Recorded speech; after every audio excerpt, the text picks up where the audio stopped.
Alright, what is up everybody? Welcome to another episode of the Moderns here. Today we have set number 75155, Rebel U-Wing Fighter. Comes with 659 pieces.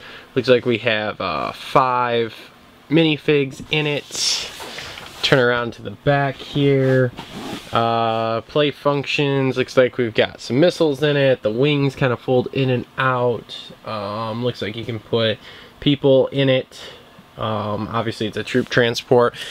Me and my brother are pretty eager to and interested to get this built and together and see what it is size-wise resemblance to the TIE Striker, because the TIE Striker is more of a fighter ship where this is more of a troop transport. So we think this should be technically bigger, but we're not sure it's really going to be. So without any further ado, let's crack it open here and see what's inside.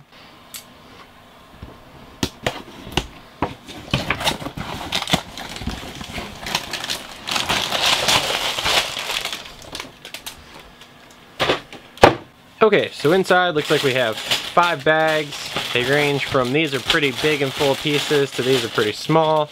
Have a pretty normal size booklet for instructions. Nothing crazy. This is pretty much what I thought it would be. And then a sticker sheet here, so with a lot of repetition, not a lot of different stickers on it. So anywho, cool. Let's get to building and see what we got.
Okay, time for a little review of the set. Let's start with the minifigures.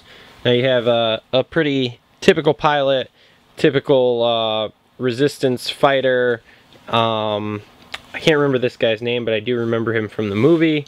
And then you've got Jen, Urso, and Cassian here. Cassian I didn't have before. I do have a couple of Jens from other sets. You know, decent minifigs.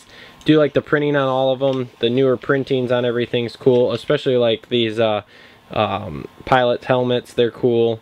So overall, minifigs are pretty good. Now let's get to the ship itself. Now this ship is not as big as I thought it was going to be. With being a troop transport, I thought it was going to be a lot bigger. These wings are just ridiculously long. They do fold back into, I guess this is flight mode, or I don't know. Maybe it's like for going to light speed. I'm not super techie with all of the Star Wars stuff, but I mean, it's okay. I just don't like how big the wings are. I would have liked it. I think they could have shrunk this package up a little smaller. It does have the doors on the side that open. I thought that was really cool. There's stud shooter guns in here that obviously I just broke that off, but that's okay. Goes right back on. So there's stud shooter guns, and there's places to set lots of people in here. I like how these doors open and close. This to me is really cool, and I can actually see using this on some stuff in my city, this design, so I am glad we got this set just for that. Other than that, you have a basic cockpit up here. Whoops, and the stud shooters, obviously. Now one thing I like about the cockpit, they did actually incorporate a lot of different features in this build. If you push these forward, it pushes the cockpit up, and boom, you can pull it up. When you put it down, it goes backwards. Now, I don't know where that just went. Oh, there it is. They have the missile shooters in the front. Now, here, this build's kind of cool. It's like a couple of those smooth pieces they put on the bottom of the boats, but then they built over it, so I wasn't really sure what it was for, but figured it out pretty quickly. It's where these missile shooters go in, and if you click it here, it shoots the missile out. Now, I just lost that. But anyway, overall good set. Like I said, not as big as I thought it was going to be, but I do like it. It's a decent ship. Minifigures in this ship, or in this build, are good. I will put a link below in the description to the Amazon link to buy the set if you guys do want to purchase it. And if you do that, we get a small slice of that. Helps the channel out, etc., etc. And this has been another episode of The Moderns. Thanks for tuning in. We will see everybody next time.